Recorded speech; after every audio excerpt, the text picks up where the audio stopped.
মই বৰ্তমান গোলাঘাট গৈ আছোঁ। মোৰ লগত কেইজনমান ব্যক্তি আছে আৰু গাড়ী ড্ৰাইভ কৰিছে অনত কুমাৰ মৰাণীয়ে।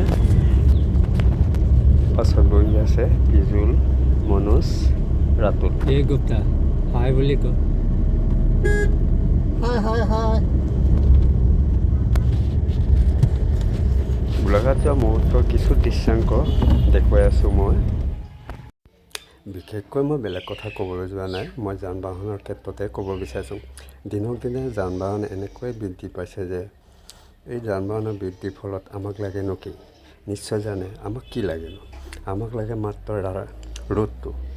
ৰোডটো অলপ বহল কৰি দিব লাগে, সেয়েহে জানো। কিন্তু ৰোড যেতিয়া বহল হ'ব তেতিয়া আমাৰ যান বাহনৰ ক্ষেত্ৰত, মই এখন গাড়ী চলাই গৈছোঁ, গাড়ীখন চলাই যাওঁতে একো অসুবিধাৰ সন্মুখীন হ'ব নালাগে।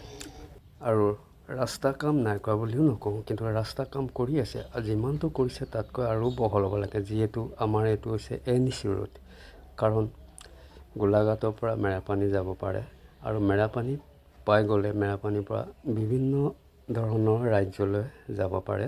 এইটো কাৰণে এই ৰাস্তাটো আৰু বহল কৰি দিব লাগে। মই এই ভিডিঅ'টো ব্যক্তিগত স্বাৰ্থত ভিডিঅ'টো প্ৰস্তুত কৰা নাই, মই কিন্তু ৰাইজৰ হকে এই ভিডিঅ'টো প্ৰস্তুত কৰিছোঁ, যাতে ৰাইজে হয় এদিন এই কথাষাৰ সঁচা নে মিছা অন্ততঃ ফিলিং কৰিব। এইখন হৈছে বেঙেনাখোৱা ৰেল গেট। হয়তো এদিন অভাৰব্ৰিজৰ প্ৰয়োজন হ'ব পাৰে, নিশ্চয় অভাৰব্ৰিজৰ প্ৰয়োজন হ'ব এইখনত। কেতিয়াবা ইমানেই জাম হৈ যায়, মাথা বেয়া হৈ যায়। আৰু মই গোলাঘাটনো কিহৰ কাৰণে গৈছিলোঁ, কিন্তু মই নকওঁ এতিয়া, কমেণ্টত সুধিব, কমেণ্ট বক্সত জনাম মই। সময়কত ভিডিঅ'টো চাই কেনেকুৱা পালে সম্পূৰ্ণ তথ্য আপোনালোকে দাঙি ধৰিব আৰু কমেণ্টত জনাব, নজনোৱাকৈ নাথাকিব।